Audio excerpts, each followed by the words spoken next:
안녕하세요. 당신의 개인 변호사 박혜원입니다. 이번 영상의 주제는 이겁니다. 상간자 위자료 청구 소송을 많이 다루다 보면요, 필연적으로 만날 수밖에 없고 상간자 위자료 청구 소송을 고민하시는 많은 분들께서 정말 심각하게 고민하시는 바로 그 문제, 소위 말하는 사자 상간자 위자료 청구 소송에 대해서 말씀드리겠습니다. 저는 어떤 의미에서는요, 이 사자 소송에 대해 가지고요, 어쩌면 말 그대로 죽음에 이를 정도의 고통스러운 소송이 될 수도 있다는 점들을 말씀드리고 싶습니다. 영상 출발하기 앞서 가지고요, 여러분에게 당부 말씀 한 가지 드리겠습니다. 제가 상간자 위자료 청구 소송 중에서 특히 사자 소송을 말씀드리는 이유들은요, 사자 소송을 하라, 하지 말아라는 말씀, 아니면 부정행위가 옳다, 그르다, 아니다, 뭐 이런 싸움들, 선악이나 옳고 그름의 문제에 대해서 말씀드리고자 하는 것들이 아니고요. 어쩌면 많은 분들께서 궁금해하시고 고민하시지만 막상 물어보거나 확인할 길이 없는 분들을 위해 가지고 만든 영상이니까요. 혹시라도 이 영상들이 불편하시거나 조금 저와 다른 의견을 가지신 분이 계신다 그러면 제가 비판은 겸허하게 받아들이도록 하겠습니다. 그리고 혹시라도 마음을 상하시거나 제 의도를 오해하시는 분들에게는 미리 양해 말씀드리겠습니다. 우선 제가 지금 말씀드리는 이 사자소송, 소위 말하는 상간자 위자료 청구 소송에서 사자소송이란 무엇인지에 대해서 말씀드리겠습니다. 가장 쉬운 예를 들어 가지고 말씀드릴 테니까요, 이 설명을 듣고 나면 혹시라도 당신께서 고민하시고 계시는 그 지점이 아닐까 라고 생각해 봅니다. 예를 들어 말씀드리겠습니다. 사과와 배, 소위 말하는 과일 부부가 있습니다. 그리고 이쪽에는 광어와 우럭이라는 물고기 부부가 있습니다. 그런데 사과와 우럭의 부정행위가 발각되었습니다. 그래서 과일 부부의 배는 우럭을 상대로 1번 상간자 위자료 청구 소송을 제기했습니다. 그런데 많은 우여곡절을 겪은 끝에요, 결국에는 광어도 사과를 상대로 2번 상간자 위자료 청구 소송을 제기하게 되었습니다. 그럼 어떻게 됩니까? 소송은 2개가 되고요, 4명의 당사자가 각자의 소송을 진행하는, 소위 말하는 4명이 하는 소송, 사자 소송이 진행되고 있습니다. 상간자 위자료 청구 소송을 많이 진행을 하다 보니까요, 과거와는 좀 다른 경향들이 보입니다.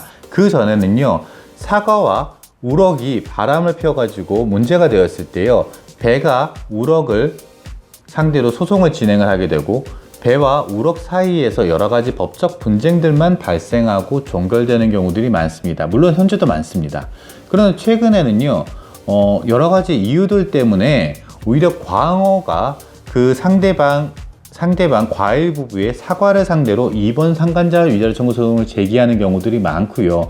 그 과정들이 너무나 험난하고 힘들기 때문에 결국에는 4명의 소송 당사자들 모두가 피해자 아닌 피해자가 돼버리는 경우들이 왕왕 등장하고 있습니다. 제가 사자 상간자 위자료 청구 소송을요, 말 그대로 어쩌면 죽음에 이를지도 모를 정도의 고통스러운 소송이 될 수 있다는 점들을 말씀드리는 건요, 한 3가지 측면이 있습니다. 첫 번째로는요, 경제적인 측면입니다. 두 번째로는요, 시간적인 측면입니다. 세 번째로는요, 정신적인 측면입니다.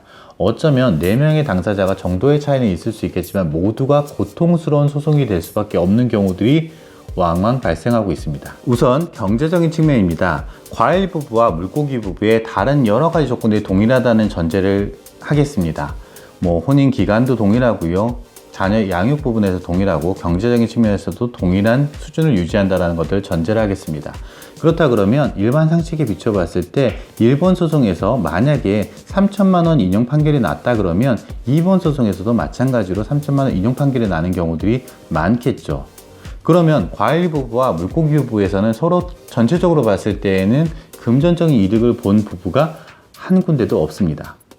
만약 과일 부부보다 물고기 부부가 보다 더 이기고 싶고 억울하고 분한 마음들로 더 많은 것들을 받기 위해 가지고는요, 가장 손쉽게 선택할 수 있는 방법은 바로 물고기 부부가 혼인 파탄이 되는 경우들, 이혼하는 경우들이 있겠죠.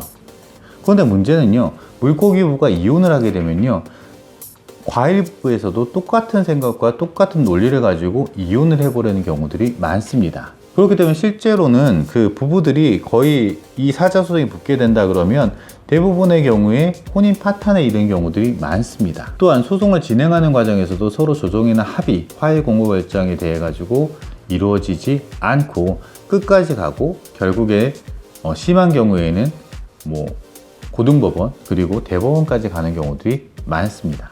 그럼 이때 이득을 보는 사람들은 도대체 누굴까요?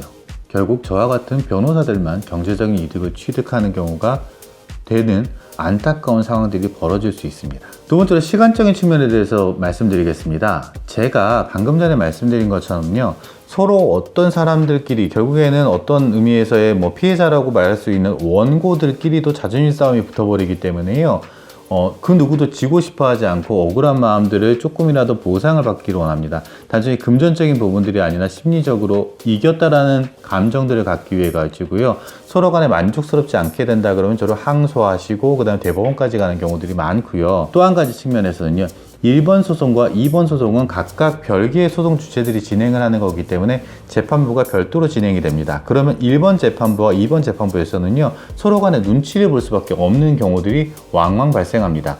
동일한 조건에서 동일한 결과가 나와야 되는데 그렇지 않는 경우들, 예를 들어서 과일 부부 커플에서 3,500만 원이 나왔는데 물고기 부부 커플에서 만약 2,500밖에 안 났다 그러면 물고기 부부는 가만히 있지 않고 그 이유들을 들어가지고 항소심으로 넘어오겠죠.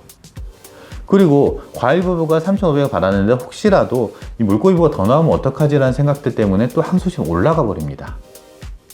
법원끼리도 눈치를 볼 뿐만 아니고요. 서로 부부들 사이에서 특히 피해자라고 볼 수 있는 배와 광어 입장에서는요. 서로 지기 싫어하는 마음들 때문에 시간적인 측면에서 더 길어지는 경우들이 많이 발생할 수밖에 없습니다. 세 번째로요. 정신적인 측면에서 말씀드리겠습니다.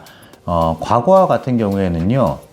배가 우럭을 상대로 제기한 1번 소송에서 종결되는 경우들이 많았습니다.